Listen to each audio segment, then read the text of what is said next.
Big TV భక్తి సమాచారం WhatsApp ఛానల్లో జాయిన్ అవ్వండి. అన్ని విశేషాలు ఎప్పటికప్పుడు తెలుసుకోండి.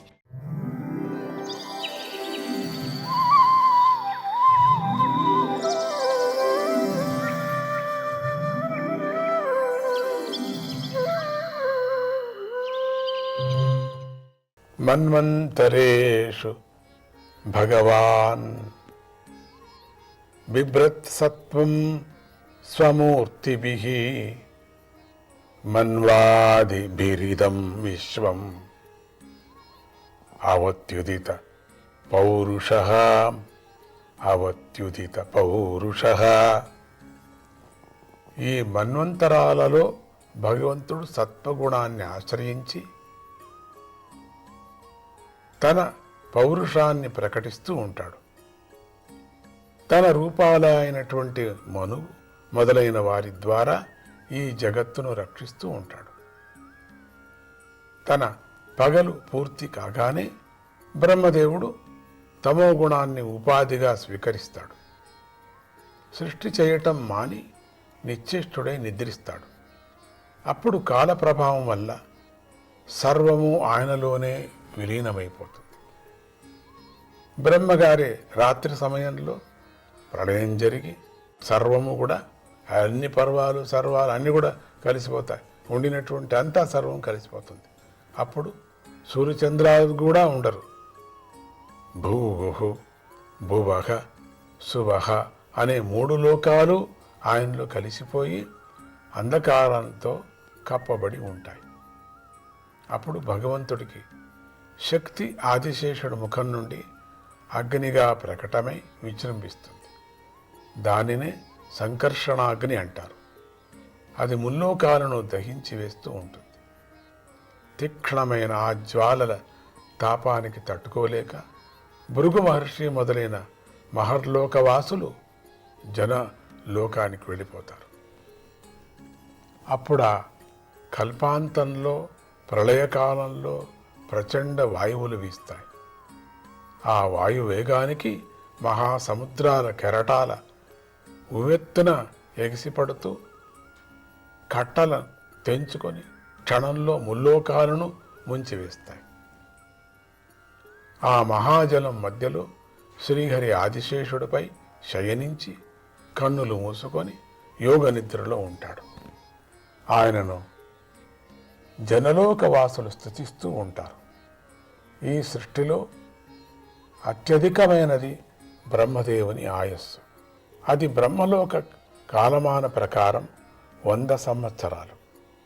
ఈ విధంగా అనేక విధాలైన కాలగమన ప్రకారం రాత్రి పగలు గడిచిపోతూనే ఉంటాయి. యదర్థమాయుషస్తస్య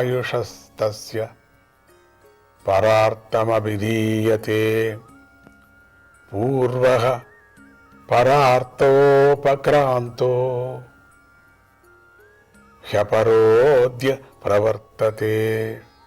బ్రహ్మదేవుని ఆయుర్దాయంలో మొదటి సమభాగాన్ని పూర్వ పరార్థమని అంటారు. రెండవ సగభాగాన్ని ద్వితీయ పరార్థమని అంటారు. దానిలో పూర్వం పరార్థం గడిచిపోయింది. ఇప్పుడు ద్వితీయ పరార్థం జరుగుతోంది. మొదటి పరార్థం ప్రారంభంలో వచ్చిన కల్పానికి బ్రహ్మకల్పమని పేరు. ఈ కల్ప ప్రారంభంలో శబ్ద బ్రహ్మగా ప్రసిద్ధి చెందిన వేదమయుడైన బ్రహ్మ ఆవిర్భవించాడు. అదే పరార్థం యొక్క చివరి కల్పానికి పాత్మకల్పమని పేరు. ఆ కల్పంలోనే శ్రీహరి యొక్క నాభి అనే సరస్సు నుండి లోకమనే పద్మం పుట్టింది. ఇప్పుడు నడుస్తున్న ద్వితీయ పరార్థంలో మొట్టమొదటి కల్పానికి వరాహ కల్పమని పేరు. ఈ కల్పంలో శ్రీహరి వరాహమూర్తిగా అవతరించాడు కనుక ఈ కల్పానికి ఆయన పేరు వచ్చింది. కాలోయం ద్విపరార్థాఖ్యో నిమేష ఉపచర్యతే అవ్యాకృతస్యానంతస్య అనాదిర్ జగదాత్మనః. శ్రీహరి సర్వకారణ కారణుడు, ఆద్యాంతాలు లేనివాడు, కార్యమనే ఉపాధి లేనివాడు. ఈ జగత్తుకు ఆత్మ ఆయనే, సారభూతమైన సత్త ఆయనే. బ్రహ్మగారి ఈ రెండు పరార్థాల కాలం ఆయనకు, శ్రీహరికి అంటే ఒక కనురెప్ప పాటు కాలం అని మనకు తెలియటం కోసం అలంకారికంగా చెప్పబడుతోంది. నిజానికి ఆయన ఆయురార్ధ్యాన్ని లెక్కించడం సాధ్యం కానే కాదు. ఆయన పుట్టక చావు లేనివాడు కాబట్టి అతి సూక్ష్మమైన కాలాంశంతో ప్రారంభించి రెండు పరార్థాల వరకు వ్యాపించి ఉన్న ఈ కాలం సర్వసమర్థమైనదే అయినా పరబ్రహ్మంపై దీనికి అధికారం లేదు. ఆయన కాలాతీతుడు, కాల విభాగం లేనివాడు. ఆయనే కాలానికి కర్త, కాలం ఆయనకు కర్త కాదు. దేహము, ధనము మొదలైన వాటిపై అభిమానం గల అజ్ఞానులకు ఈ కాలం శాసిస్తుంది. ఈ బ్రహ్మాండ కోశం 50 కోట్ల యోజనాల విస్తారం కలిగి ఉంది. 10 ఇంద్రియాలు, మనస్సు మరియు పంచభూతాలు అనే 16 మార్పులతో కూడి ఉంది. దీనికి బయట పృథ్వీతో మొదలుకొని నీరు, అగ్ని, వాయువు, ఆకాశం అనే సూక్ష్మ పంచభూతాలు, అహంకారము, మహత్తత్వము, ప్రకృతి అనే తత్వాలు వరుసగా ఒకదానికన్నా మరొకటి 10 రెట్ల ఆధిక్యంతో బ్రహ్మాండాన్ని చుట్టుకొని ఉన్నాయి. ఇంతటి బ్రహ్మాండం ఆ పరబ్రహ్మలో విలీనమై పరమాణువులా కనిపిస్తుంది.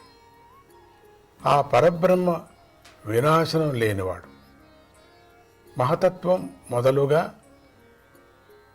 కారణాలన్నిటికీ కారణం. ఆయన యందు ఇలాంటి బ్రహ్మాండాల రాసులు కోట్ల సంఖ్యలో ఉన్నాయి. ఆ పరబ్రహ్మయే పరిపూర్ణుడు. ఆయనే శ్రీహరి, ఆయనే పరమాత్మ. ఇంతటితో 11వ అధ్యాయం సమాప్తం. ఇక 12వ అధ్యాయము.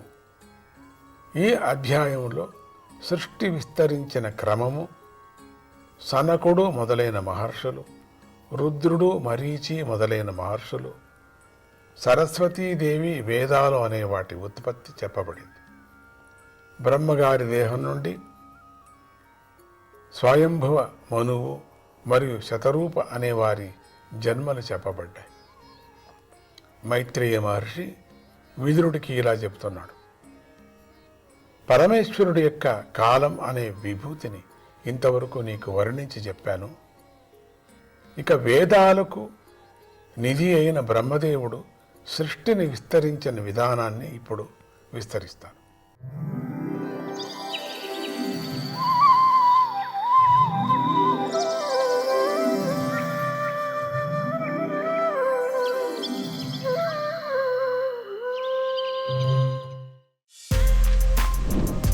For more videos like this, subscribe Big TV channel.